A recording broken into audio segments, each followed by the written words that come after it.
You're tuned in to the one-on-one show with Dr. Lucita.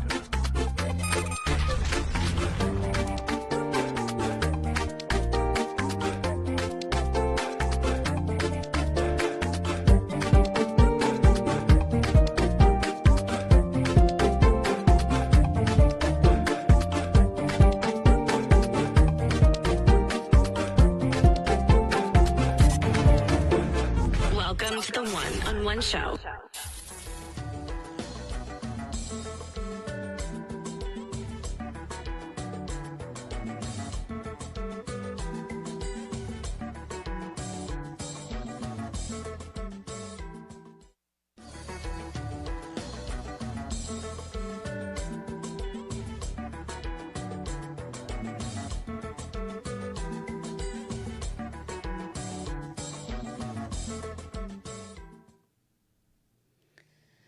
Hello, everyone. Hello. Welcome to One on One with Dr. Lucita. Today is March 8th, and I'm here with a special guest, a woman of ethics, a woman of discipline, a woman I've known for more than 20 years. And I'm proud to call her my friend. I'm proud to call her a sister because this lady here, she's done incredible work. And you guys know, before we get started, start sharing the live. Call a friend, tell a friend. Dr. Lucita is on at iSpace2. That's our handle page. And Lucita Somerville Facebook. Go ahead and start sharing the live and tell everyone that we are live with my guests. You know we don't mention their names because it's something we do here on One. We don't introduce our guests because we believe that each guest have a story. I cannot wait to hear her journey. I cannot wait to hear her story. And everybody knows the reason I create this show is because of my son. Is the motivator behind the show.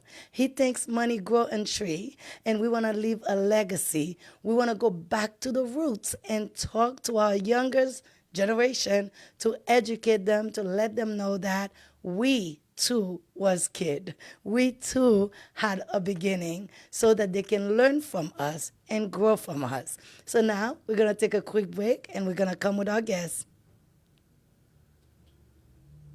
Okay, now we can. Sa gen soirée tendé, sa gen bouche pral chanter. Nan énergie, puissance locale pral dégager. Le produit local vient présenter, qui pral refaire fierté. La caille nous préparé, le monde entier vient valider.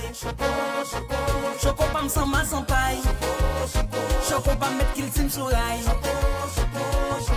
Choco pam. Choco pam fierté nationale. Là on fait choix choco pam zami pam. Ou mettez paysans dans travail. On nous consomme produits locaux. On s'agoute la bassiste fun fait fly. Les mabais choco pam relèm pam. Les mabais choco pam même pas tomber. Les mabais choco pam relèm pam. Les mabais choco pam même pas tomber. Chocolat choco pam son produit organique qui pas mélanger avec pièces substances chimiques. Li gen bon gramme protéines ak un paquet bon vitamines. Ou jeune choco pam dans toute boutique ak dans toute maquette. Pour placer commande par là, relève nous dans 47 60 20 27 ou bien 33 45 66 39. Ou sinon visitez local nous, route 9, national numéro 1, Caillon, Gonaïve, Haïti. Marshall Maman Game nan di ou, Chocopam, à chaque tasse la même saveur. We are a Christian-based non-profit organization providing pre-filled communion elements to simplify church logistics for Holy Communion.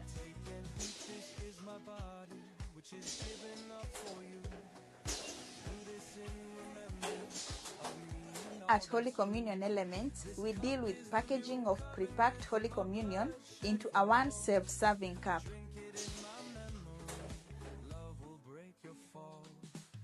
Over time, I've seen people evolving from this old style of having Holy Communion to this new style where everything is packed and prepared for your table. You find that this is way cheaper comparing with this because there is no much of getting all the accessories. This is as it is, serve on the go. It takes us like 20 minutes. Everybody is done. Unlike in the past where, elders have to come early, do the preparation, and then later they'll do the washing of those cups. Sometimes we are forced to go and do additional preparation in the middle of the service. And you have to dash back to the vestry to do more preparation.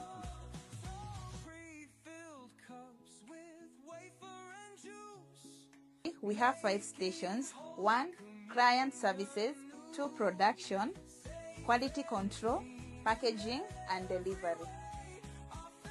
At Holy Communion Elements, we are dedicated to providing pre-packed Holy Communion kits in a safe, sustainable, and accessible way, even in areas where traditional elements are hard to access. Your donation will directly fund the production and distribution of these pre-packed elements, ensuring that every Christian can partake in Holy Communion with dignity and reverence. Together, we can ensure that Holy Communion experience remains accessible and meaningful for us all.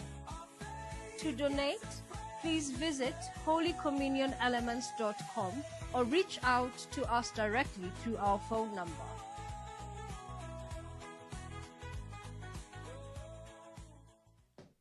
Hi, Lucida's here with Lucida's accounting firm. Happy New Year, everyone. Are you looking for a place to do your taxes? You undecided? Are you a student, a military, a nonprofit, a business? You undecided on where to get your tax done? Guess what? Lucida Accounting Firm, it's the place to go. We have been in business for well over 20 years. We're located in Marietta, Georgia. You can call us at 770-319-9181. You can also visit us at www.laftaxes.com. Guess what? We do accept walk-in this year. Just call us at 770-319-9181 to come get your tax done right with an experienced professional who makes sure your tax is done accurately. Can't wait to see you in the office. We are back. It's one-on-one. I hope everybody starts sharing the live. I hope everybody got their drinks because I'm getting ready to have a conversation with the one and only. Again, welcome, guests. How you doing today? Thank you. Thank you for joining me. Thank you for having me. I can't wait to see how we're going to have a great time. Get comfortable, shake it off, because it's all about you today. Just I get feel like the world is watching. The world is watching. Of course, the world is watching, because that's what we want to do. We want to put the spotlight on you. We want the world to know who you are, where you've been, who's this butterfly been going around Atlanta. So just, we're going to start with your name. What's your name? Well, my name is Nerlie Espiegle Alexander. Ooh, hold on. How do you pronounce it again? Nerlie. Nerlie. For the French-speaking people. Uh-huh. And the English-speaking people can say Nerlie. Nerlie. Nerlie. Ooh, I don't know which one I like the most. Nerlie. Nerlie. Okay. Is there a story with your name, Nerlie? Well, the only story I've heard was my godmother gave me that name. Awesome. So I thought I was the only one with the name up until a couple of years ago. I noticed that other people were called Nerlie, so I don't know. So they didn't tell you anything? No, there's no meaning. It's just like one of the people, she just heard Nerlie, and she called me Nerlie. My mom didn't ask questions, so I stuck with it, and I like it. You like it? Yes, it's not very common. I understand. So how was that name for you in school? Do you remember anything with that name? No, growing up? It was just a name. That Nerlie, everybody who knows me as classmates, they will call me Nerlie. Mm-hmm. And I don't know if you know that in the Haitian community, especially in the Andeyo kind of thing, you have nicknames. Uh-huh. So we're not going there today. Oh, we are going there. We're getting to get a little piece of you. But Nerlie we are going there. Yeah, so. I love Nerlie. I love to be called Nerlie. It just sounds good. So every now and then when somebody say Nerlie, I'm like, oh, that person speaks French. That's good. So it's a way to detect the French-speaking people because the pronunciation is different. Yes. Great. Now, tell us a little bit about you. Who is Well, Nerlie? Nerlie is a mother, a Christian. I am a Christ follower. I'm a wife. I'm a sister, a daughter, a friend, a niece. Oh my goodness, I have all kind of name, and I'm also an advocate, an educator. I love to, once I know something and I know it's good, I love everybody else to know it. And sometimes it may come out as bossy, but it's just like when I know something is good, I just want to share it with the world. So you're a giver. I You am a like giver. to share. I am a giver. Give us an example. Give us a story of. Tell us a little bit of what you've done that makes you know that you're Well- that person. Besides sharing information. I'm a very caring person, sometimes too caring. I don't like to see people doing injustice to other people. And that was something that I grew up learning. I grew up living. I always, as a child, I was always wanting to be that person that stand up for people that are being unjustly treated, like those wives that their husbands are mistreating, those people. So students that cannot afford school, parents that are abusing their children. It's a whole lot of things. I don't know. It's in me that I just like to defend the least of these. And that makes me a nonprofit. Until recently, I have a friend who said, Nerlie, let me tell you something. You are too much of a nice girl. Nice girl don't. And then she referred me to a book, and she said, you need to read that book because I like to serve. What's that I book? like to serve. Disease to Please?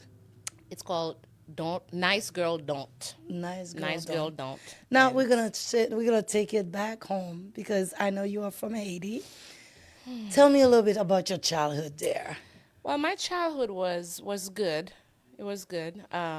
I was raised with my mom and dad, and lots of siblings.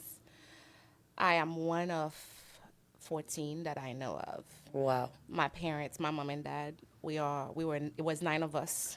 Bring And it then closer so we can hear you. It was Just 9 speak of it us, more. Mhm. and my dad, typical Haitian man, So it was has 9 kids. at least 9. At least that At you least know 9. of. At least my mom and dad they had Okay, 9. your mom and dad have 9. But my dad has other kids, so Okay. it's about 14 of us. 14, so you're a big family. I am a big family. That must be fun to be around. It was a lot of fun. Not only Yes. that, I was raised in an environment where everybody was welcome. Because we lived in what we call the city. So our house was that point of meeting for our family and friends that live outside of the city. And to what go to city of school, that? Belladere, Belladere. the most beautiful place in Haiti. Everybody that comes to one-on-one says the same thing. I believe mine Belladere. is better, but hey, No. we're gonna give it because you're the guest. We're gonna give it to you. I have So to what take you makes back so you Belladere? can see. Belladere is very quiet, and it's right on the border of Dominican Republic, on Elias Piñas.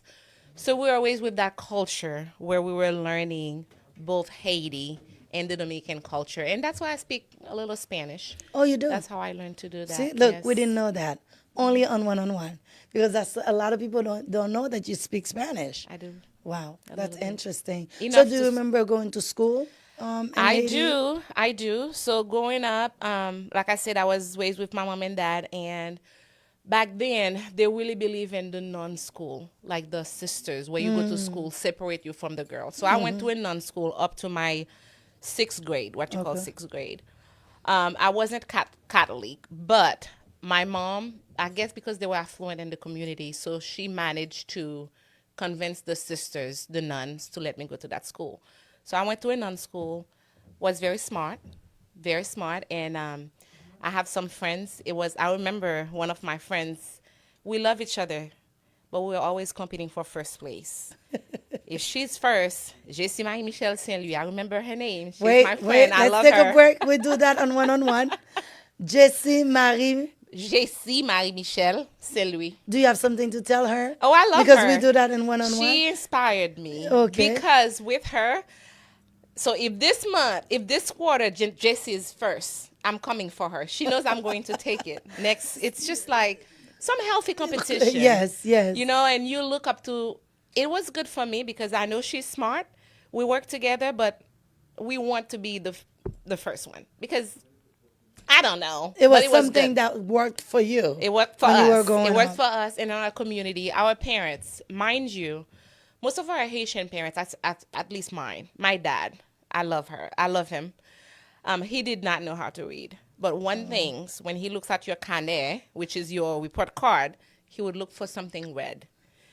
If that teacher made a mistake and you have a good grade and that teacher made a mistake and put it on red, the first thing, that's all he sees.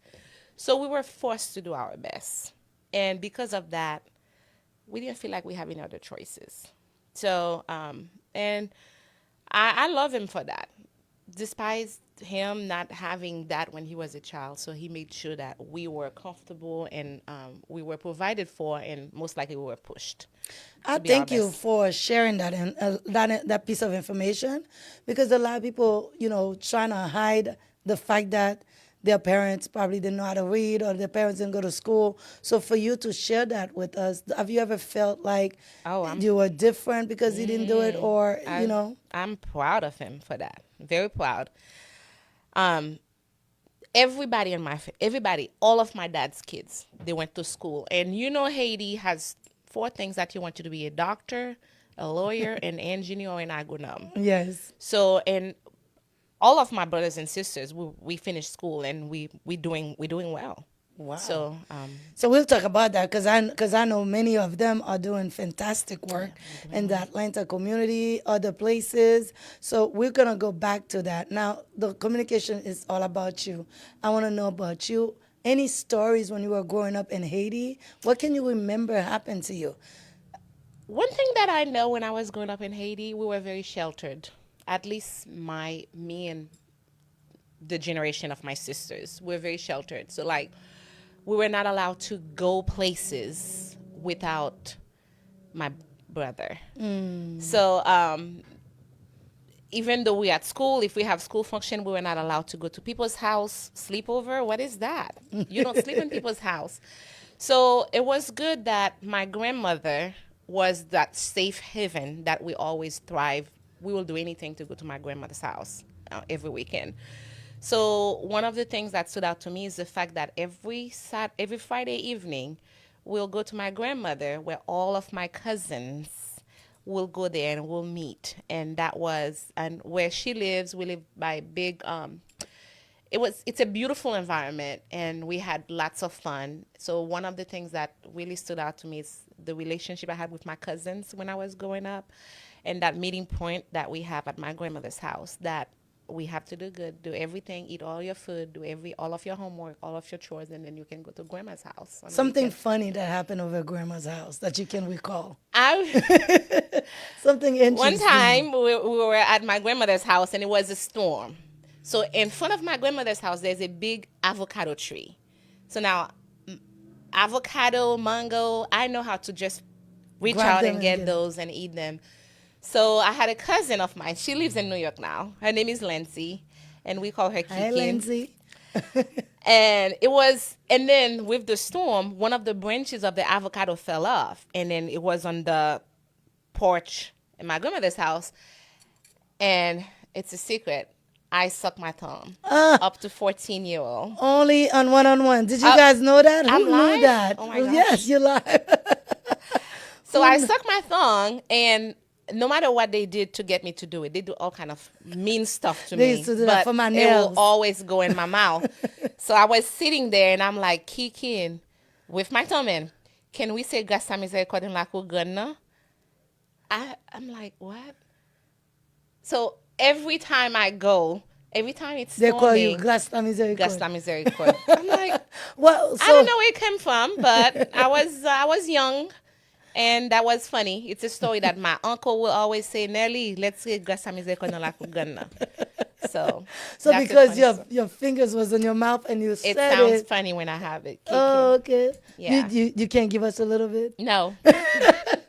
I'm sure the audience would love to see a little bit of it. I don't suck that anymore. You don't suck that. Well, that's wonderful. It was, so Haiti for you was a beautiful Haiti environment. it was good up until, of course, our parents. They want the best for us, and for them, the best was going to Port-au-Prince. So I had a good childhood, very fun, lots of memory up until I just, and you know what? What I age remember was that? I was doing second 15. 15. So I remember I was actually very jealous of my older sister. My sister Jules, I love her. She's jealous of you, sister. She was jealous of you. Only on one-on-one she you was hear in these. Port-au-Prince. My dad sent her to Port-au-Prince, and we want to go to Port-au-Prince because the only time I love when that car come and that bus come and it drop my sister off. That feels so cool. I want to go to Port-au-Prince. Why my dad doesn't want to send me to Port-au-Prince? So I always envy her. But it was recently that she told me, you thought it was easy being in Port-au-Prince? I didn't want to go to Port-au-Prince. Interesting. I don't know why. But up until I went to Port-au-Prince, where that's where I learned that you have to save. Because when I was growing up in my hometown, In Belvedere. there was not, the food is on the table. We cook for a village. And now I go to Port-au-Prince, I have to count how many green banana I have to boil. I'm like, what? Who does that? I have to count water. I have to count and all those things. So I had to learn those hard life skills where I have to save for tomorrow, because if I don't save for tomorrow, it's not gonna be here. Versus when I was in my hometown, my dad will bring food from the garden, from his farm every day. So life was easier. Life was easier. So did you have to go to school there in Port-au-Prince? I went to school in Port-au-Prince. So I went to Nozire-Lérisson. That's where I did my Réto, second and Réto. Okay. And then I did my philo at Lycée Marie-Jeanne. Lycée Marie-Jeanne. Yes. I heard of that school. Is that with the uniform gray and No, it was when I was on it. I think it's gray now. When I was on it was that little yellow and gray. No, that's Collège Marianne. That's Collège Marianne. Lycée Marie-Jeanne is it's all a different. girl, It's all girl school. No, I didn't know about it. Yeah, it was a nice school when I went to there, and I had to get my uncle to get me in because it wasn't easy to get into schools. Yeah. So all these schools was very good back in the days. Did you feel the school prepared you for your life? A lot. The school prepared me, absolutely. My the family and my life in my hometown, where it takes a village, and where they said when we say it takes a village, it's not just for fun. It's really take a village to the point where you're always scared to know somebody will think something, even if you're not doing it. If they just think of it, and then they will tell my dad or they will tell my mom, and I'll get in trouble. Sometimes I have a story where I get in trouble. Till this day, I want my dad to apologize. I want that story. You want one-on-one.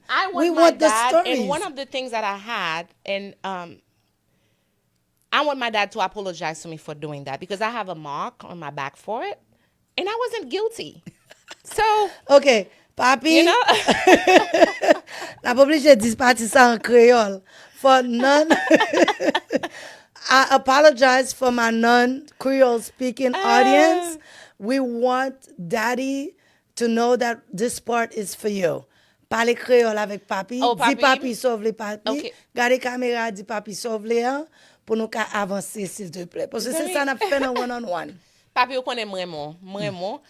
Mais m'a dit aussi ta histoire côté que vous mon bâton. Pour bagay m'pa jamais fait. Me dit jusqu'à présent m'attendre pour moi des excuses pour bâton sortir bon moi. Ou pensez papi a bon excuse? Et pas demander excuse. Mais papi ou gagne dans tout internet là que ou gon excuse que ou supposé bail et ou connaît vraiment en pile c'est petite fille moi dis merci pour ça représenter pour ça toujours représenter pour moi m'apprécie en pile. Thank you for sharing that information. So now you felt like there was something you didn't do, you wasn't supposed to get. So tell me, what was that something? That I didn't do? Oh, well, a neighbor told my dad they saw me giving something to somebody, to another neighbor. Okay. So in my dad, to my knowledge, he said, I didn't get in trouble because I gave the things, because I lied about it. But I didn't lie. I'm like, when my dad came and said, Nerlie, who did you give? So I said, nobody.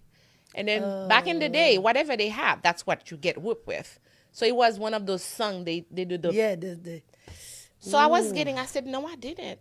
I was getting, no, I didn't. And the more I said, no, I didn't, I was getting more beat hit up. because He the felt like other you were neighbor lying. told him that I did. Wow. And then came to find out when that neighbor came and said, why was your dad beating you? Because when you get beat up, it's not like it's secret. No. Everybody hears it. Of course, especially, but there wasn't any gate. No. Everything's open. So, Lizzie, por que você pas kalo kon sa? I said, I don't know. My dad said I give somebody something. And that neighbor said, oh, maybe it's because that neighbor was helping me that day to get something for me to go cook.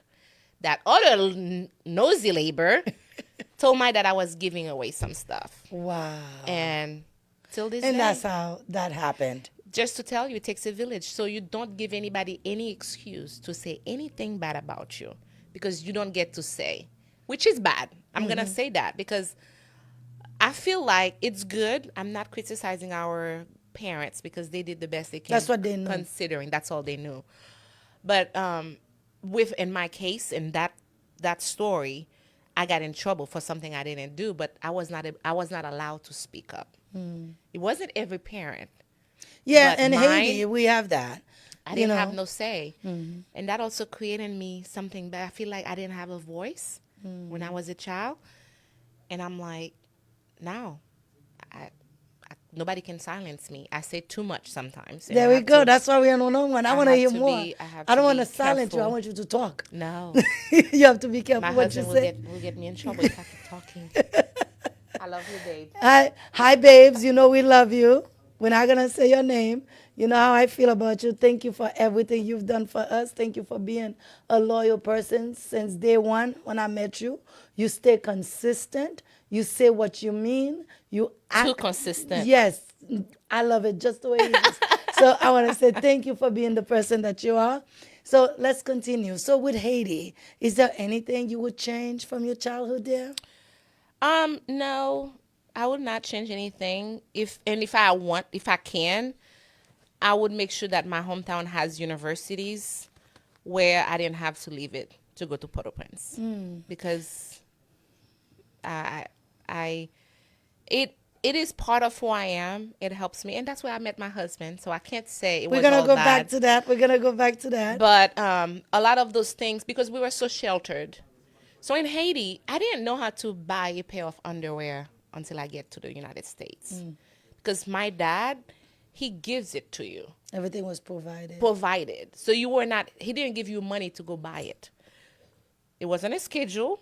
Maybe it was twice a year that you get to have some new stuff. But you're getting it. And when I get to Port-au-Prince, where I have to make dues, where I have to walk, things were so hard. So can you share in a anything? way, What age were you? I was 15 and 16 when I went to. So things were so hard for you around that time? Because I was a baby. You were sheltered and then now I'm like, my parents are not in Port-au-Prince with me. So it's me and my sister.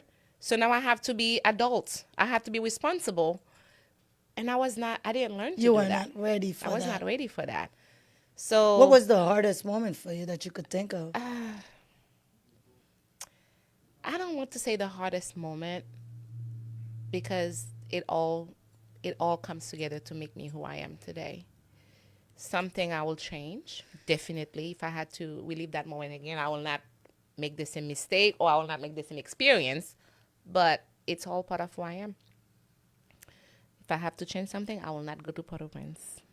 But again, I didn't have any choice. So you feel like the Port-au-Prince experience shaped the butterfly, the person I'm seeing today. It helped me survive in the United States. Because we're going to get there, right? Because that was a whole other beast. On another level. So you were in Port-au-Prince, you were going to school, and you stayed there. Did you even have fun? Because I know you, and I'm like... Fun was not part of our vocabulary. Part of the way we were raised, we think fun was church, school, home. That was the fun that I was raised to have. Now, my younger siblings will tell you otherwise because they get to enjoy the fun mom and dad, which I didn't get to enjoy. So, is it because you were older or Oh, you one of the oldest one? I am What? the oldest. Oh, you of are my the mom and dad's, oldest. Of my mom and dad's marriage, I'm the oldest. I'm the first child. You the first? I never knew that. Yeah, I'm my mom's first kid. So everybody comes after you? On So my you're the mom's, yes. leader. I am the leader. So you have no choice to do well. It was never about me. It was always about them. My Because if you choices messed would be, up, everybody else is gonna mess up. that's Because the, that's the Haitian mentality. that's how they messed me up. I was not I allowed don't think to they mess would up. mess you up. I think It- they did it what is- they knew. It is, because when you raise somebody to know that they cannot make mistake, all they're scared of is making Making mistake. They mistakes. think everything they're The going to failure. do. I didn't want to fail my kid, my little sister, my little brother. So I was always that perfect person, that strong person. You can't be weak.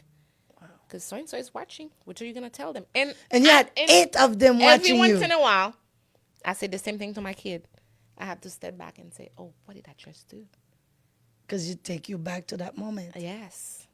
Telling them they can't make mistake. Like this morning, I had a moment. We were cooking. He wants me to teach him how to make pancake. I'm like, okay. And I say something. I didn't know it was a joke. And then he disappeared. I said, Michael, where are you? He's crying. You hurt my feelings. Oh, wow. I said, get over yourself. And Len, my daughter, so wise, she said, Mom, it's not about you. It's about him. He said, He's hurt. He's hurt. Mm-hmm. All you have to say is, I'm sorry. I caused something. Acknowledgement. And I was not doing it. She's like, Mom, it's okay. Michael. She's like, repeat after me, Michael. I'm sorry. I'm sorry I make you upset. You did not disappoint me. And it was, to be honest, it was hard to respond, to repeat. But it's the right thing to do. Yes. To acknowledge it's not about you. It's about him. He's a human being, and you have to acknowledge things. So, It's just understanding all this that stuff. all of us have feelings, right? Sometimes we have too much feelings, but Yes. sometimes it's good to know that somebody heard you. Yes. You understand? Because oftentimes we don't get hurt. People just walk all We're not over us. allowed We're not allowed to as get hurt. Haitian. But I was so blessed because my mother always allowed the opportunity for us to come tell her anything. So I didn't grow up, and so a parent might, when I came to the United States now, it changed. But when I was growing up with my mom, I was free to talk. I was free to share her anything that was going on. I didn't feel like I was close, but my dad was different. So now, where are you in life when you decided, okay, I'm in this situation. I'm in Port-au-Prince. I don't know anyone. Yeah. How did you start meeting people? What did you do? Did I meet people really? And I go to church. It was something on my part of me. I feel like it has to be part of your life that you go to church. I was raised like that. This is not something I can take out of me. So I meet people at church and school. And I didn't do much outside of those two areas. So because I was always involved, so that's where I make my friends. I sing. I was always singing in my church and from my hometown. When I went to Port-au-Prince, I continued to sing. And that's how I met people. You know? Well, before we take a break, I have one question for you. If you had to change anything growing up in Haiti before we transition to coming to America, what would it be?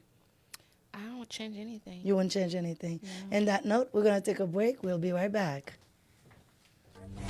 You're tuned in to the one-on-one show with Dr. Lucita.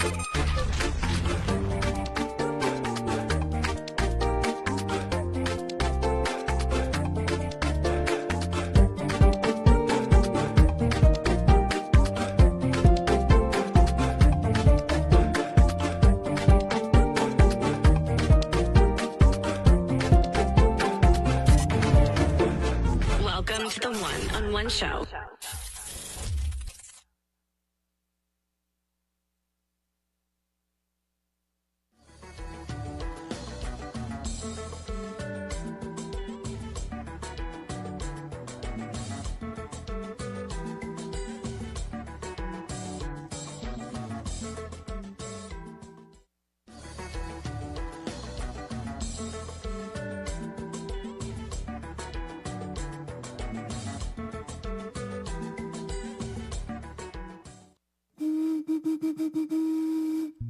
Sa gen zorey tende, sa gen bouche pral chante. Nan énergie, puissance locale pral dégager. Yo produit local vin présenter, qui pral refaire fierté. La caille préparé, le monde en saisit validé. Choco pam sans main sans paille. Choco pam met qu'il tim sou rail. Choco pam. Choco pam fierté nationale. Là on fait choix choco pam zami pam. Ou mettez paysan en travail. On nous consomme produits locaux.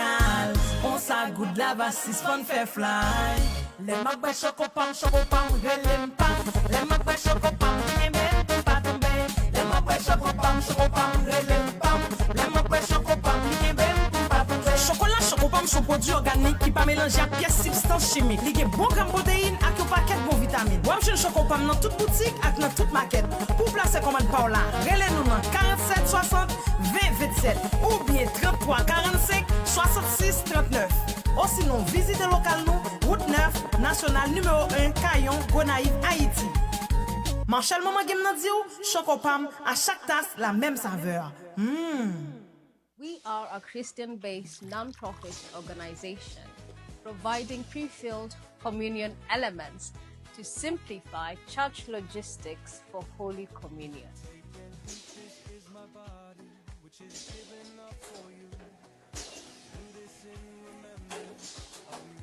At Holy Communion Elements, we deal with packaging of pre-packed Holy Communion into a one self-serving cup.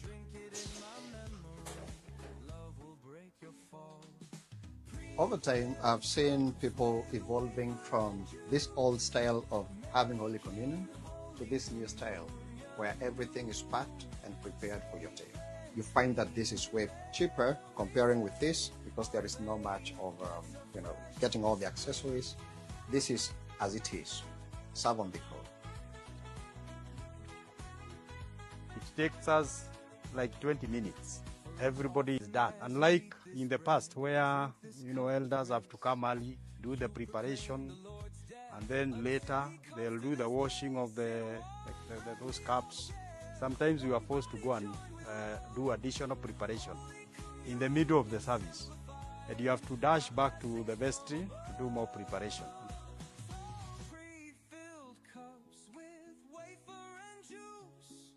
We have 5 stations: 1, client services; 2, production; quality control; packaging and delivery. At Holy Communion Elements, we are dedicated to providing pre-packed Holy Communion kits in a safe, sustainable, and accessible way, even in areas where traditional elements are hard to access. Your donation will directly fund the production and distribution of these pre-packed elements, ensuring that every Christian can partake in Holy Communion with dignity and reverence.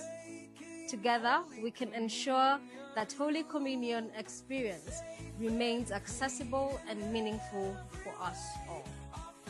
To donate, please visit holycommunionelements.com or reach out to us directly through our phone number.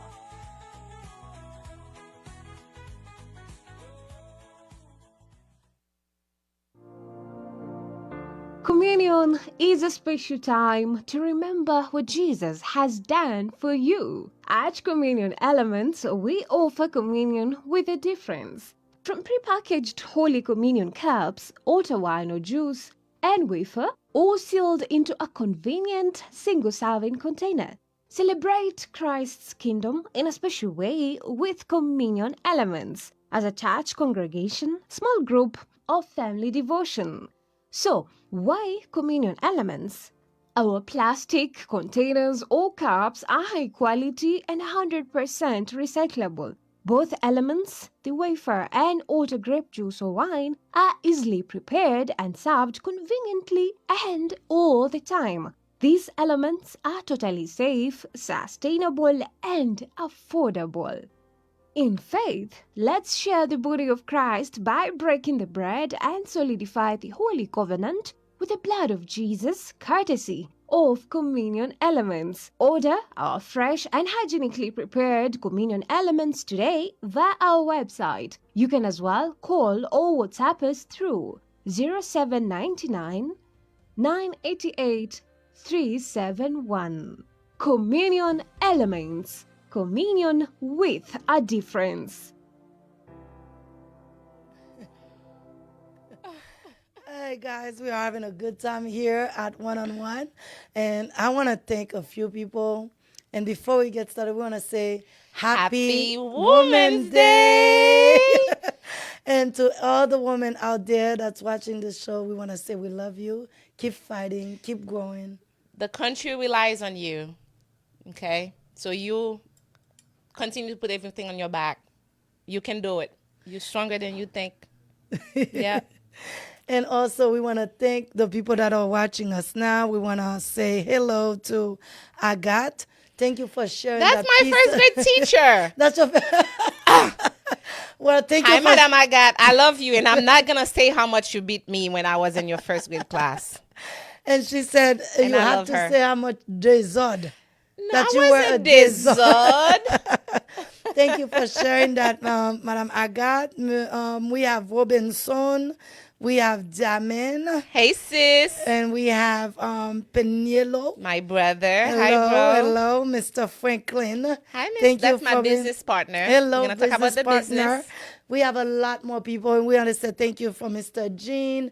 Thank you for Bertos. We are streaming again on YouTube. We're streaming on Facebook. Keep sharing the live. Keep telling somebody, because this show is not about me. It's leaving a legacy to our younger generation. We want them to know what we went through in our younger days to be the person that we are today. Yeah. We didn't grow up and be Lucita. We didn't grow up and be Nerlie. There was a beginning. We know of the beginning. So we're going to continue with Nerlie. After leaving Haiti, living Port-au-Prince, and life was hard for her. Now she's going to transition to America. I want to know the story about America, how she got here, what's going on, and and we're going to take it to different things. There's a lot of information here, guys. Stay with us. Ask question, share the live, because I am excited. I've been waiting for this moment to sit with her, because this is somebody that's very quiet. When she said yes, I was like, I am behind doors. I don't like to be in front of the camera, but So, I don't. well, today I got her in front of the camera, guys. So that's why I'm so excited. I'm elevated. So let's continue. So now you were fetching for your own water, fetching for your own food in Port-au-Prince. How did America come about? Because now you're in Port-au-Prince. Well, again, America comes about me being the first child. So my aunt, I love you, Tati Mud, she was here, and she told my mom that, well, I can bring Nerlie here, with the idea of me coming here first to help other people, because it was still the thing that America is that land of opportunity. Land of opportunity. That's the thing, because Haiti, it's nice and all. Well, not right now, but once you are done, so what? Then what? So their dream was for me to come here and be a nurse, make lots of money, bring all my family here, and make. So there was a plan. There was a family plan. You're going to be the first one that makes it out, so to come back and help. But, I'm so proud to say, you did it, girl. You did it, girl. It takes me longer than they expected, didn't matter, but I did it. I know you from day one. I remember you walking into my office at that time. I want to say 2003. 2001. 2001. When you walked in, you were a kid. I was a kid. So I have a pretty beautiful, sexy girl. Don't forget to say that. Girl. And you walked in, and I was like, oh my gosh, what a beautiful girl you are. Your smile, everything about you radiate that you were somebody of substance, because you never walk with your head down. You always walk with substance, with integrity. You do everything you do with integrity. It's hard to work with, because I feel I had the whole world in my shoulder since day one. And you did not show it. You did not show it. My sister, I always get jealous of them, because they have a mom and dad that I was not raised with. My parents, they were the serious one when I was growing up, right? The bottom line is, you're the first child. Everybody's looking at you. You're going to be something. You're going to be somebody. That's the plan. And by all means, we're going to make it happen. And because of that, I didn't have time for fun. I did not. I miss that part. I didn't have Because time I for remember fun. you coming here, and I'm like, let's And do it- this, yes, let's do that. Even You never. today, it's just like, I mean, that was never part. I mean, I guess it's a good thing, but then again, there's always good to have balance. So, and I left Haiti. How did you leave Haiti? I can't say I left Haiti yet because I didn't. Okay, tell me. Yes. So when my in Haiti for the first time, I was 18. By the way, I finished high school in Haiti, and my first year of college, I was in University Kiskeya. Okay. Again, the feeling to grow up too fast or to do something meaningful. So I ended up on Kiskeya, and that's another story for a whole new show. But during that year while I was in Kiskeya, that's when my aunt called, say that your residence is in progress, so you're gonna come to the country and stuff like that. So I didn't believe her because really, honestly, why am I coming to the United States for? It wasn't my plan. So and then I started my university in Haiti and University Kiskeya, and then in March, Carnaval, I said, I want to go to Carnaval for the first time. Really? What? I'm a Christian. Christian don't go to Carnaval. And my dad, you're supposed to be in bed by 9 o'clock. Carnaval is overnight. So what you going to do? My little sister, Diamond, she was 4 years old. So she came to see me in Port-au-Prince. So I had a great friend of mine, Maître Arnaud. He is somebody I respect. He's an older guy. And this is the thing also, because of the way I was raised. So I look up to older guys, and I trust people. I trust people. Again, it's a bad thing. I trust people. But Maître Arnaud was amazing. So he took us to Carnaval. So when we went to Carnaval, he's a franc-maçon. So I remember he took us to Carnaval. He put us in front of Collège Bird stage. And then while he was doing his thing, so we were dancing. We were having fun. I was scared if something happened, but I was having fun. And that's when I met my husband. Ooh. He was working. So I remember that time, all scared. So the music was so good. So I ended up going to the pool to have some fun. And then Kim Passy was coming. At that time, Kim Passy was it for everybody. So I lost it. I was dancing. And then right in front of me, there is a guy that came with a poignard and poked somebody and killed him right in front of me. In the carnival? In the carnival. I lost it. I didn't know what to do. So I took my sister and I went back to the car, to the pickup where we're supposed to be in the first place. We're not supposed to be there. And then here's my husband coming to check. He was working. He was a police officer. He was working, and then he came to check on me. I was scared when somebody knocked on the door. I thought it was somebody coming for me. And when he said, "You okay? I just come to see if you're okay." And then the rest of the story is history. But that same March, and I left Haiti in August. So that experience is why they were like, you got to leave. No, that's not that experience that I had to leave. That was, I didn't have to leave because of that. It happens. My dad never knew that I went to Carnaval, by the way. Oh, he never knew only that on I went. one-on-one. Daddy, you thought it? Nelly Tale Carnaval. He never knew that I went. So that's the story of how I met my husband. Did you? So you met Mr. Was Mr. dancing in Carnival? No, he was working. Mr. was a police officer. Oh, I never knew so that. He was working. He was doing his job. So, and when he said he was in, I said, well, yeah, all those 1,000 people in the thing. So you left all of them. You come to look for me, check on me. So you were doing your job. Okay. So we became good friends after that. And then the rest is history. I came here in August. I came to Miami to my aunt because that's where she was. Again, she had a plan for me, a good plan. It makes sense for everybody. That I was going to come. I was going to go to school. I was going to become a nurse. I was going to make money. And I was going to help everybody come here. It was a good, solid plan. But remember I told you I spent all my life without a voice. Now I'm here. My mom and dad are not here. That's my time to have a voice. Ooh. So I said, no, I'm not doing a nurse. Because first of all, I can't stand blood. I said, I'm not going to be a nurse. And then that didn't sit well with nobody. Because nothing else makes sense. I always want to be a teacher. That didn't make sense to nobody because teacher don't make money. So that's not gonna work for us. I remember even me saying that. Yes.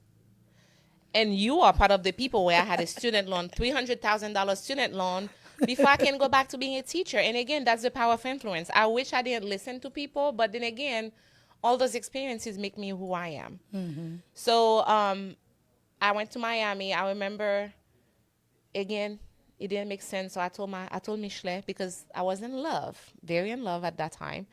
I told him I'm going back to Haiti. And he knows I can't go back to my parents because that's not what the plan is for them. Mm-hmm. So I ended up I went back to him. I said, I'm not going back. I came in August and December, I went back to Haiti. So while I was in Haiti, that's when I find a friend that lives in Atlanta that told me, you can come back. You will live with us. You'll find a job because the job was easier at that time. So you'll find a job and then I come here. I left Haiti. I went in December or November and I came back in January. And that's how I ended up in Atlanta. I thank them. They were very, and the thing about when you come to the United States, everybody wants you to experience everything they experience. But I'm thankful that God put a lot of great people in my path to help me. Some even thought I was going to be their wife. But so when you was came good. to America, you start meeting a lot of people. I started meeting a lot of people at work. And yeah. So you left Michelle back home? Michelle was in Haiti, yes. And were you married to Michelle? Not yet. Not yet. We were not married. So I came back.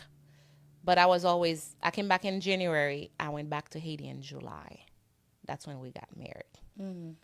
We got married in July. So 6 months after you left Haiti? After I left Haiti in the second time. So you know he was going to be your husband? Everything makes sense, yes. Everything makes sense. The moment we met, the way things are, everything makes sense for me, for him, that's it. Was it love at first sight? He was, as a matter of fact, when I was leaving Haiti, he told me, he said, babe, you young, because he's older than me. You young, I don't think it's fair for me to keep you. Go. You will find better men. You will find a better man than me. But I was not having it. I said, no, what? No, you it for me. So I came and I keep going back every 6 months. I keep going back to Haiti. And then we went.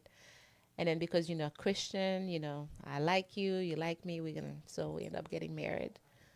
And we have 3 beautiful children. Three beautiful children. So if you had to say 25 something years to your later. kids, what would you say to them today? I am so proud of them. Each one of them. I am You don't have blessed to to say be their name. mom. I have Lynn. She's 21. She has the wisdom. She has more wisdom than me sometimes. Sometimes she will talk the things that come out of her mouth. I'm like, really? How did you get so wise? And I have Michael, the sweetest soul. That kid, he's a trooper. Life has been giving her all kind of lemon ever since she was born. He was born. And he takes those lemon and make lemonade each time. So that's my strength. And That's I have Michael. Noah. Noah is my accident baby. The oops baby. The oops baby. This one, he's so sweet. Oh my gosh. I cannot believe. I mean, and you know what? I think because of Noah, there's a lot of things that I'm facing. Because of him, I'm facing them better. I have more strength to face them. That's beautiful. And yeah.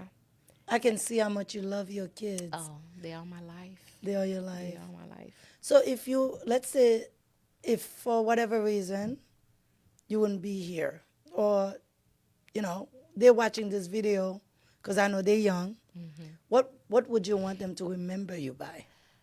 I want them to remember me as the person who wants the world for them and who would move anything to make it happen. And I want them to know that it's in them for them to make it happen for themselves if I'm not here to make it happen for them.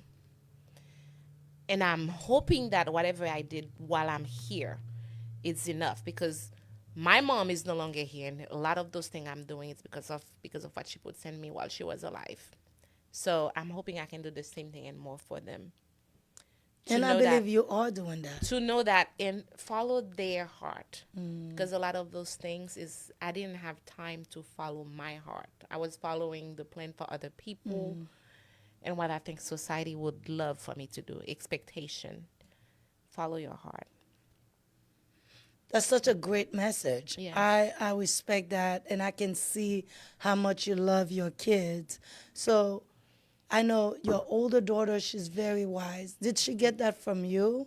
What would you say you did right by her?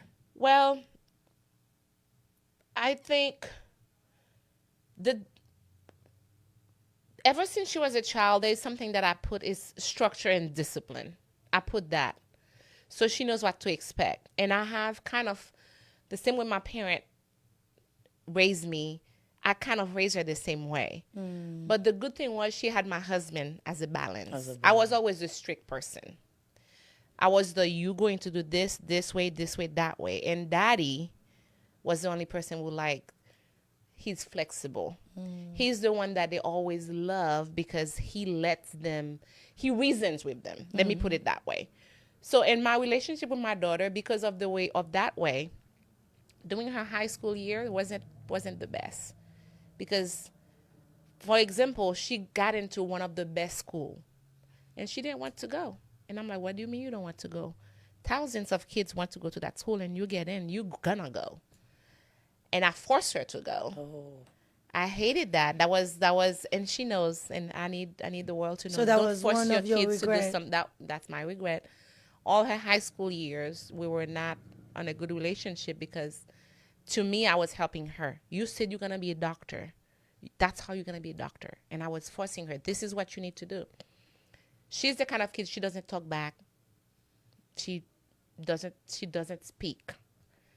And I see her through me. She was quiet because she didn't know she could talk. And when she turned that 18, she started talking. And then I realized, and then now I start listening. All the stuff that she had to say, they make sense. But she didn't know she could say them to me.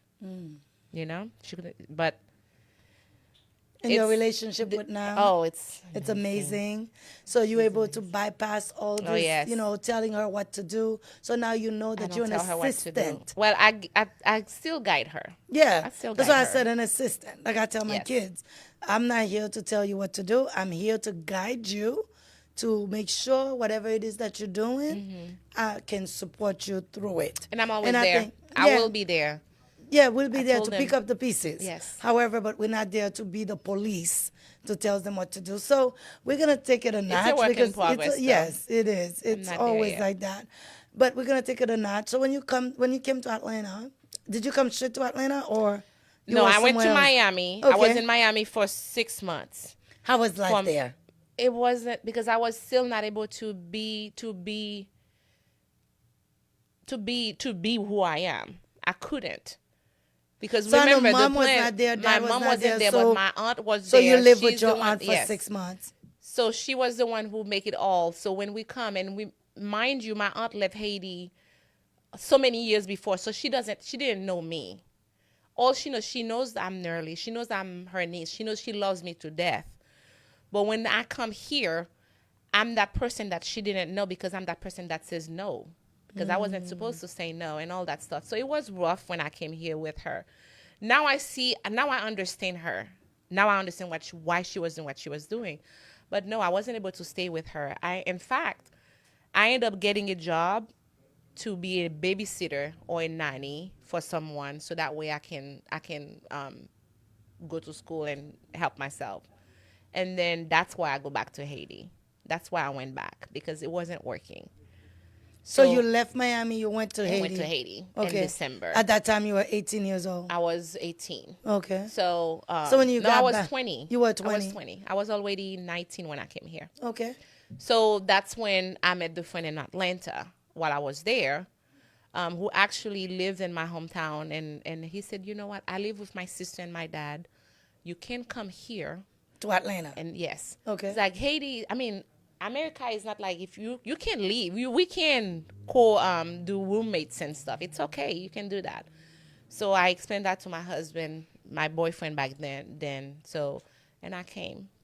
So when I came, they used to live right there at Crescent Square. Oh my gosh. That's how you came here.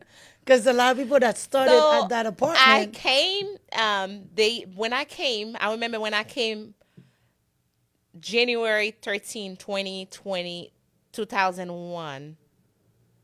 2001. So they were in a 2-bedroom apartment. So the next day, I had my good friend Jean Paul. May his soul rest in peace. Yes, that was an angel that God sent on my way. But anyway, I cannot explain. He was everybody's angel. I cannot explain it. But he got them. He was the apartment manager, so he got them a 4-bedroom. 2 months later, where I can have my own room. So everybody has their own room and stuff like that. I mean, I had to pay 2 months to pay my back bills, but those people, they were there for me to help me, to support me. Nice. And then the rest is history. So do you remember your first job in Atlanta? Because my first job was Silver Line. Silver Line. I work at I do 2 jobs. A lot of Haitians are there. Silver Line, and there was one across from Silver Line. I won't know the name. Weavest. Okay. I think it was Weavest. Oh. Let me tell you, I come here 6 to 3, I work at Silver Line, and then 4 to 11, I work at Weavest. So every day, Monday to Friday. Gosh. So I do it for a year. And then when I started school, then I was more able to do 1.5 job. What got you started school? I always wanted to start school. The only reason I didn't go right away is because I had to be a resident for a year before I can afford to pay or to get financial aid. I'm always a student. I'm always in school. I understand you're a teacher now. I am an educator, which is what I want to do all my life. But when I came here, all I was hearing was, no, you can't do that. You don't speak English. You have an accent.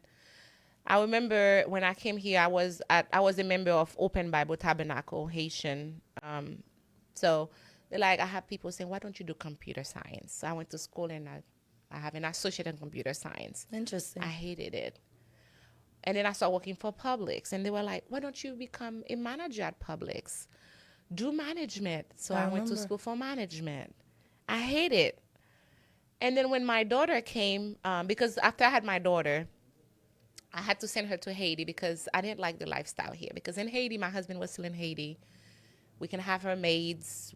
She can live life like we wanted to. So she was with my husband for the first 3 years. So when she comes here, I have an excuse to be in education to match her schedule. So that's when I went back and tried to do substitute teaching.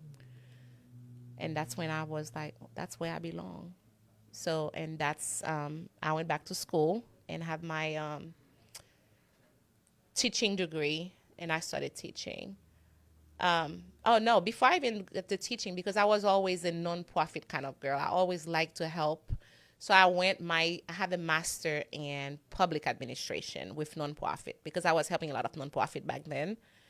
And then after that, I said, you know what, let me go back to teaching. So I started teaching in 2010, and I've been doing it ever since. I love it. So any stories with the kids? What would you tell parents that have kids going to school in Atlanta and they don't know the school system? Can you share anything like that? Yes, I do. I can, and I'm actually doing that for recently because I work in a school in Smyrna. It's a Title I school, what you call it, meanings the people there are not the richest people. They are people that are underprivileged, okay? So, but it was mostly Hispanic kids when I started teaching there, and a few Black people. And if you find a white people at that school, that's because their moms or dads are not doing well. They come back to mom and dad's house. So they live with grandma and grandpas. So recently we started having a lot of Haitian in the school, and they don't know. They don't know the system. They don't understand. So I actually started, not an organization, but I started a WhatsApp group for them against the school the school system thing. So I started where I can help them. So they don't know. What I want to tell to parents is like, know your rights. Know your rights. Know your rights. A lot of them, they don't know their rights, and you know the system. If you are people of color, we don't get the same privilege as everybody else. But if you're a people of color who can't speak the language, and then you don't know you don't know your right, they can do bad things So to how you. So how would you, what would you tell them to know? What do they have to do?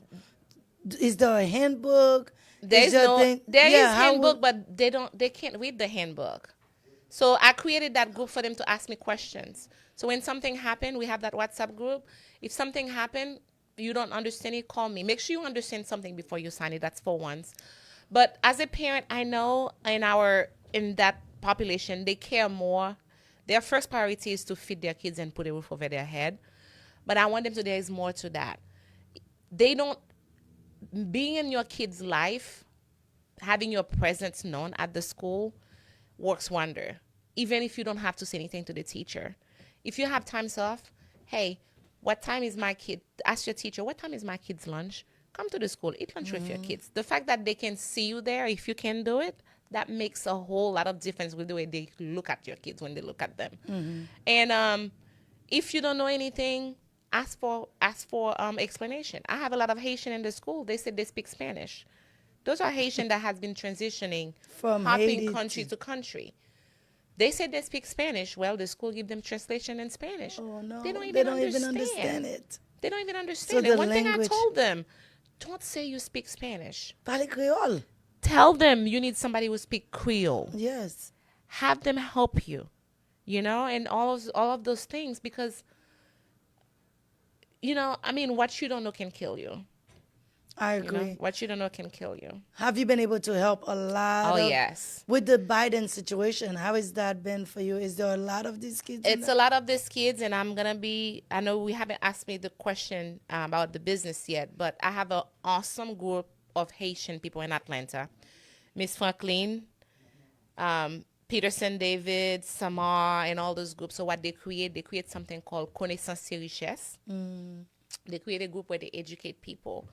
So with the Biden thing, so what we do, so every Sunday at 8 p.m., Interesting. we have a Zoom call where we educate people, whether it's financing or sometimes it's immigration, sometimes it's basically social stuff. So we educate those people.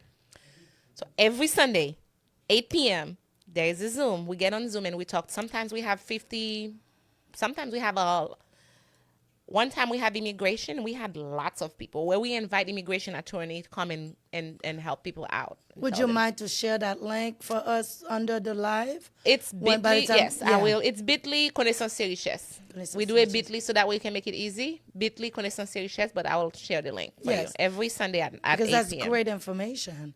So, any stories when you were raising yourself here by yourself in Atlanta? Being in that apartment? It's a lot of Was stories. life hard? Was life was difficult. Life was very hard because the only time I really get to lay my head at night was after work. I have that very short window. Again, it's because I had visions. I had a plan. I know where I want to be. I know that wasn't my life, and I know that wasn't something I was gonna do forever. So I did it when it lasted. And like I said, I have a great, I remember I didn't know how to drive when I came here. My friend Jean-Paul taught me how to drive. Nice. And I remember he was making himself so available to give me rides to school. I mean, to the work, pick me up, and all this stuff.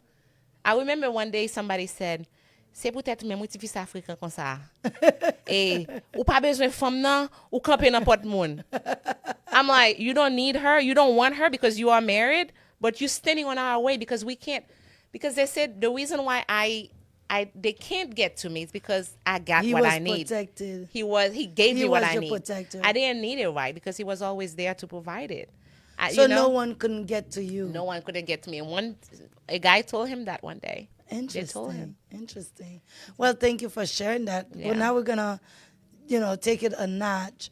So when did you decide to get your husband? Now I know you're married. You have this beautiful life. Was it always the plan to go get your husband, or it was just like after a long struggle? Once I left Haiti, and I never looked. In fact, I remember my mindset was so focused that I already a taken woman. Oh, nice. Even though you didn't have the ring? No. Okay. I was, because, and this is the thing, this is my culture. In my culture, certain privilege only happen when you are serious with somebody. To me, the moment that my husband had the nerve to show up at my house, we didn't do that dating things. Like you have to, I mean, certain things, if we get there, we already know that's because we are going to get even further. So me and my husband, we already know. I already know when I got here, I wasn't looking. I already know I have a man, and I got on a lot of people's nerve because I remember one time they said, yes, Michelet, because they were like, How did you? I didn't say any word because it was him. So I know I wasn't looking, and we didn't think about anything else, you know? That's fantastic. I mean, you're one woman that I admire, because I thank can you. say I love you. You know you know, that. it's because I can see. I saw the start into where you are today, and it's incredible to me to see the change, to see how you stay true to yourself, true to your dream, true to the vision. So now, has there been any challenges in your life when you come here? Can you share For one for us? sure.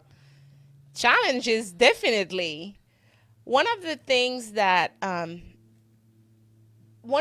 I was not, again, I'm going to say that because this is something that in the Haitian culture, we don't believe in trauma. We don't believe in mental wellness. Okay. So the way I was raised with my dad and my mom, remember I told you, my mom has 9 kids, but my dad has kids. 5 other. 5 other kids. I count the numbers for you. 14. I love him. Yes. I love him. But the fact that it's a culture that Haitian men can go impregnate their maids or have women on the side, and It's acceptable. it's acceptable. That thing has been killing me all my life. I love my dad, but I want to fight him every time. Sometimes I put my mom on the side and get in front of those women for my mom. Wow. You know, and my mom, she was the person she doesn't like confrontation. She doesn't like it, so she would not talk. But again, with saw that, it. I saw it. And 'Cause I'm you were like, the I older need to one. stop this. So with that, I was always in a defensive. I was always ready to defend myself, you know? And that comes with the challenge in relationship, communication. I wasn't allowed to speak when I was growing up. So now that I can speak, I'm going to use that. And sometimes I speak more than I need to speak. I mean, relationship, it's a challenge for sure. And sometimes all it takes is for you to acknowledge them and then work with them. And with that, sometimes you may need help from professionals. You know, you may need help from professionals. So challenges, plenty of them. Still working on them. Lots of challenges. But if life don't have challenges, we probably won't be able to move any further, because That's it will be so too true. easy. It will be too comfortable. You know, So you've been talking about the business. I Why am. don't you tell us about the business? Tell I everybody am. what's I this am beautiful a business is. financial educator right now, because recently some life events happened. So let me tell you, I am the kind of kid, and I think you talk about me when I think we had that discussion one day with my pay stub, with all those deduction that I have, because I'm the kind of person, I like to plan stuff. So I have insurance, whatever the job is You have giving, everything. I take it. I have everything, right? And then I realized I recently got diagnosed with a disease that Sorry. I realized that I did not have everything. So when I started to learn about insurance, and I realized if I don't know much, a lot of other people don't know. So that's when I start learning about saving, your wealth, your health, investing, and all that stuff. So that's when I started learning with somebody invited me to a company, WSB, World System Builder. So they invited me to it. So I started going to workshop, free workshop every day, 3 times a day, 2, 8, and 10. So I started logging into those workshops for free. So I started learning stuff. So, and then in November 2023, I said, you know what? I love those. So instead of having insurance with my job, I can do insurance with personal insurance. So I started looking into having private insurance.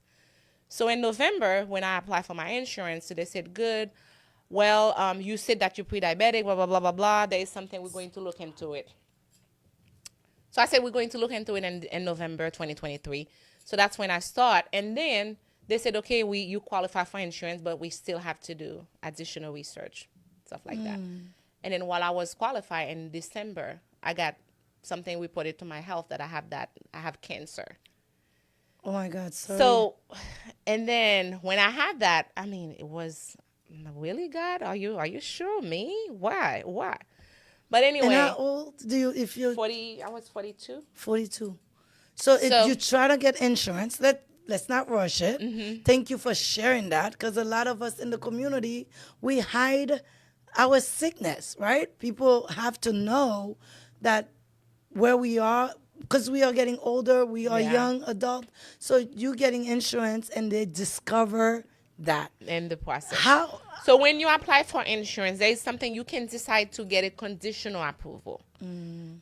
You are covered until they prove everything, so they move on. So that's how I did it. So I applied and I started paying, so I had a conditional insurance.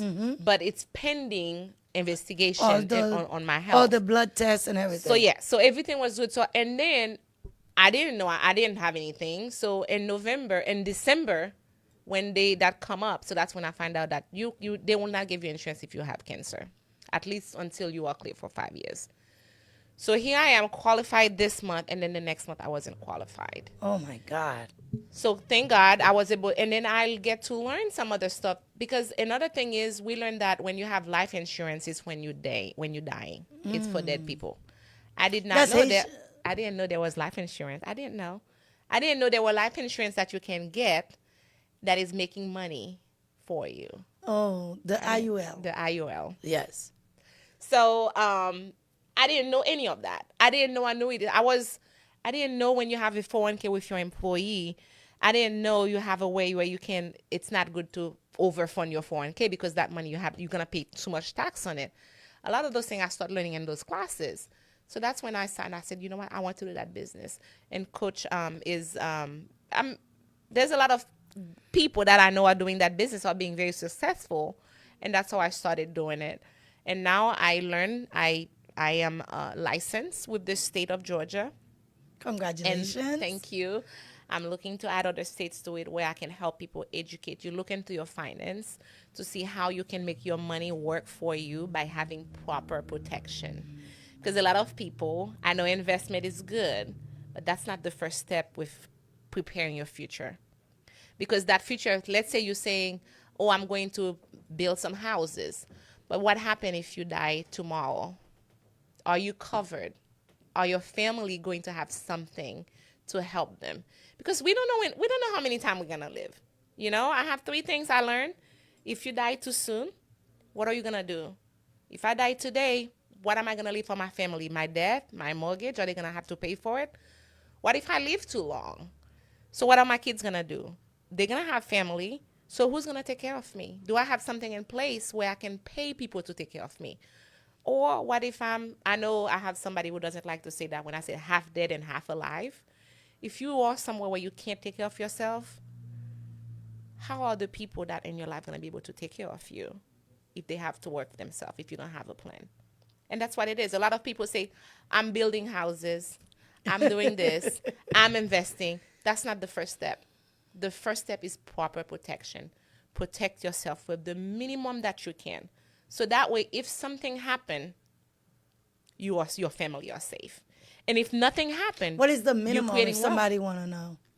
Well, the minimum, it's life insurance, like the IUL that you talk about. I love IUL. I have it for my kid because I don't qualify. I have to wait for 5 years before I can get qualified for it. But I have it on my children. It's the minimum policy you can have is $100,000. But the price of it varies. It's based on your age and based on your health. And the thing about it is, life insurance is not something you say, oh, I'm going to do it next year. Like me, you never know. You never know. 1 month can make a big difference. So, Nerlie, thank you for sharing. Are you in remission? Where are we? Oh, I'm doing good. I'm good. I'm on the other side of it. We're going to keep praying. We're going to you. keep you in prayers. And you know. It's another lemon that life has thrown at me. I just take it and squeeze it and make lemonade and think, I mean, it's not, I didn't do it alone. it's because of the people that So God would you put like in to my. take a moment to think? I want each- to thank my husband first of all. I mean, I remember. I did not know how much pride he takes in taking care of me. Because I remember, get to see this. I saw this man in action. And I was did not learn. This is not something I did not learn to let people take to care let of take me. care of you. Because I came here, remember, I'm always defending myself because and I rob him of that. Yes, you did. I did. And for that I'm sorry. Yes. And it's so much better when he's taking care of me. Oh my God, I get to watch that. It's That so was much better. beautiful. So he's Very very hands-on. Very hands-on. He has so a loves- chart for when you and have to the- take your I medication. know. I remember the And- day I showed up in your house. This man was making sure you ate. He was hands-on. I mean, I'm so proud of where you Yeah. are with So, him, with everything. my sisters, Yes. my family, my aunt Tatinali. Yes. She Yes. basically moved into my house Yes. when I had surgery. Mm-hmm. And my kids, my And friends, all the friends, my everybody. church. Oh my gosh. Oh, the church. My What do you- church. What my do you want to choir tell your member, choir members? My choir member. I'm telling you, I went through everything. If it wasn't, when you have somebody you can say, hey, pray, and then they get on it, Yes. they will ask you later. My choir member.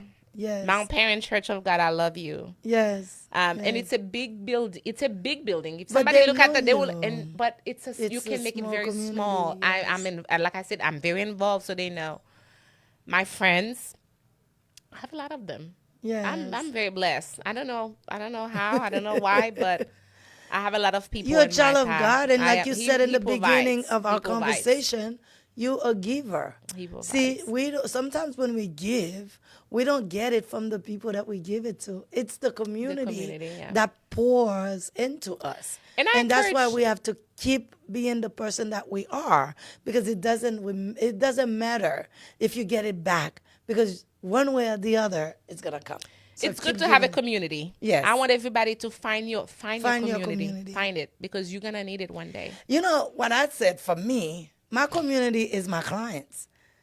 That's because you time are I good. go- You have a relationship with them. Yes. Every You time I know? go through whatever I'm going through, They they're become your always family. there for me. Not They- all your clients. You have to say this. Most of your clients become family now. They Like become- me, yeah. I've been 2020, 2021, 2001. Yeah, so it's a long like time. everybody's like sisters, brothers. We don't even call clients. It's just, and I always said, you guys support me. You support my lifestyle. You support what I do, and do you know? Let me tell you a story. The other day, one of my clients came, and I'm showing her this space. She started crying. I'm like, why are you crying? She said, I know where you came from. I know. I know your story. And this is why one-on-one is created. It's because Thank you for I that know space. your story. Yeah. I know my story. I know the surface, what people see underneath of that. It's so much more. Lots of hard work. It's a lot of hard work. So therefore, with having the space to share this moment, to allow somebody to have a piece of you that they would not normally have. Yes. I know this was huge for you to share this in front of thousands of people that's going to be watching this, but you want to save somebody else. With the business that you got into, it's going to help somebody say, oh my God, let me call her. So now if somebody wants to reach Nerlie about this, do you want to share your information? Yes, absolutely. You can reach me. My phone number is 678-683-0121.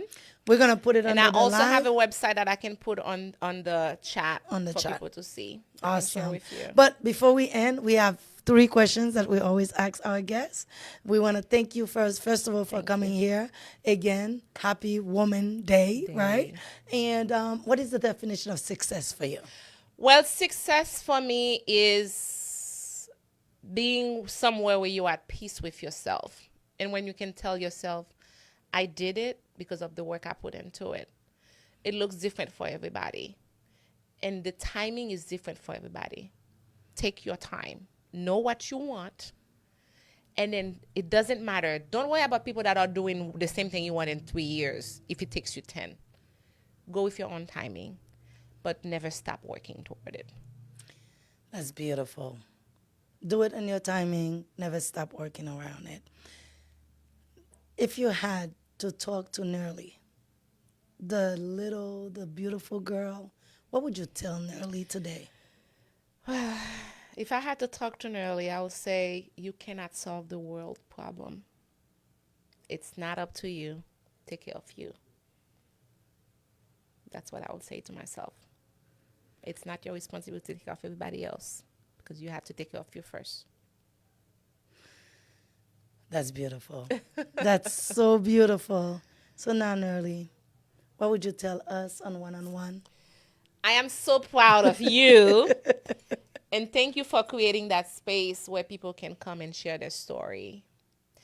It's going to be, I came here, I was so nervous. I did not know I was going to do it. I was like, oh my gosh. And I hope I made you proud. I hope, Yes. and thank you for opening that space where I can talk about things that I never said out loud. So let's send some love to the husband, the kids, and Thank everyone you. that are watching. And everybody that is watching, Projet Diaspora pour Belade, another organization that I'm helping. Awesome. Everybody, Madame Agathe, Professeur depuis première année, I love you. Everybody, Franklin, I love all of you. And you are part of who I am today. Thank you. And thank you one-on-one. On that note, we are out. Thank you for watching us. We appreciate you. See you next time. You're tuned in to the one-on-one show with Dr. Lucita.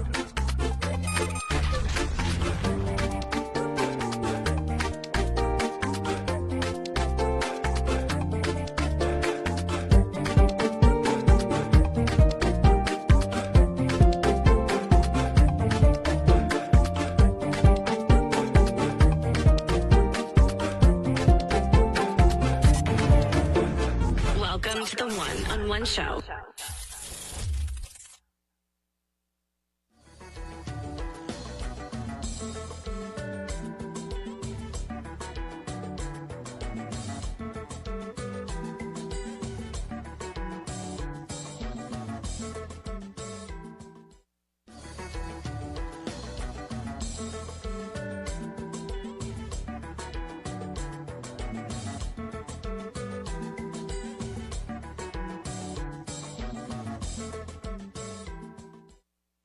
We are a Christian-based non-profit organization providing pre-filled communion elements to simplify church logistics for Holy Communion.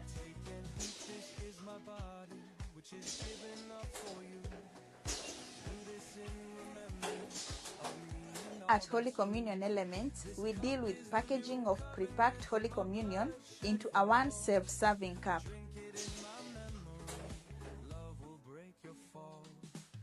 Over time, I've seen people evolving from this old style of having Holy Communion to this new style where everything is packed and prepared for your table. You find that this is way cheaper comparing with this because there is no much of getting all the accessories. This is as it is, serve on the go. It takes us like 20 minutes. Everybody is done. Unlike in the past where, elders have to come early, do the preparation, and then later they'll do the washing of those cups. Sometimes we are forced to go and do additional preparation in the middle of the service. And you have to dash back to the vestry to do more preparation.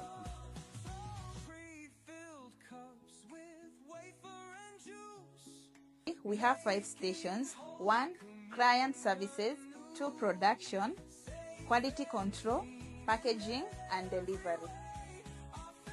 At Holy Communion Elements, we are dedicated to providing pre-packed Holy Communion kits in a safe, sustainable, and accessible way, even in areas where traditional elements are hard to access.